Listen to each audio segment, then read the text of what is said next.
Learning. Let us have a look at John Hall's belief regarding learning. Doing as effective education. By doing, Halt includes actions such as talking, listening, writing, reading, thinking and even dreaming. अब जो doing है, doing का मतलब किसी काम को practically करना है, और हॉल्ट के नज़दीक जो कुछ भी आप प्रैक्टिकली करें वही इफ़ेक्टिव एजुकेशन है। और यहाँ डूइंग से उनकी मुराद बहुत से एक्शंस हैं जिनमें टॉकिंग यानी बातचीत करना, लिसनिंग, राइटिंग, रीडिंग, थिंकिंग और इवन ड्रीमिंग, ये सब वो एक्ट्स हैं जॉन हॉल्ट के नज़दीक जो कंट्रीब्यूट करते हैं लर्निंग प्रोसेस की तरफ।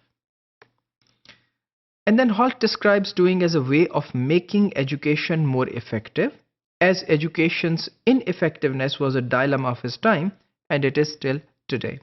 यहाँ जो प्रैक्टिकलिटी है, जो किसी चीज़ को प्रैक्टिकली करना है, उस पे जॉन हॉल्ट इसलिए असर डालते हैं और उस पे एम्फसाइज करते हैं क्योंकि उनके दौर में थ्योरेटिकल चीज़ें को करने को जो एजुकेशन कहा जाता था, ये एक कन्फ्यूजन थी जो कि आज के दौर में भी मौजूद है। और फिर about learning experiences, Holt criticizes the commonly held belief about there being two kinds of learning experiences, that is experiences from which we learn and experiences from which we don't learn anything.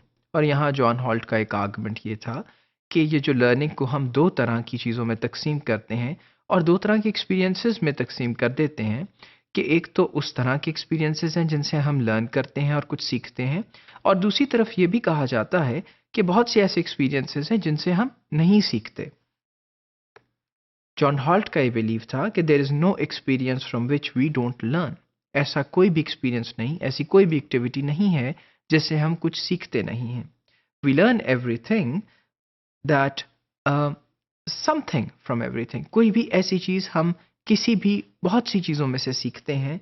We do and everything that happens to us और is done to us, यानी हम हर activity से कुछ ना कुछ सीखते हैं और कुछ ना कुछ ज़रूर सीखते हैं जो कुछ हमें कहा जाता है, जो हम करते हैं या जो हमारे साथ किया जाता है। So every moment we are learning. Interests in learning.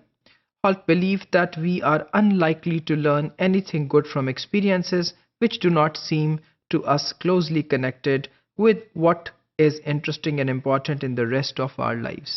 और यहाँ जॉन हॉल्ट ये बयान करते हैं कि हमारी ज़िंदगी के अंदर जो चीज़ें ज़रूरी हैं, जिन चीज़ों को हम इम्पॉर्टेंट समझते हैं और जिनमें हमारा इंटरेस्ट है, उनके साथ रिलेट होना चाहिए लर्निंग प्रोसेस को, और अगर ऐसा नहीं है तो फिर हम लर्न नहीं कर पाएंगे।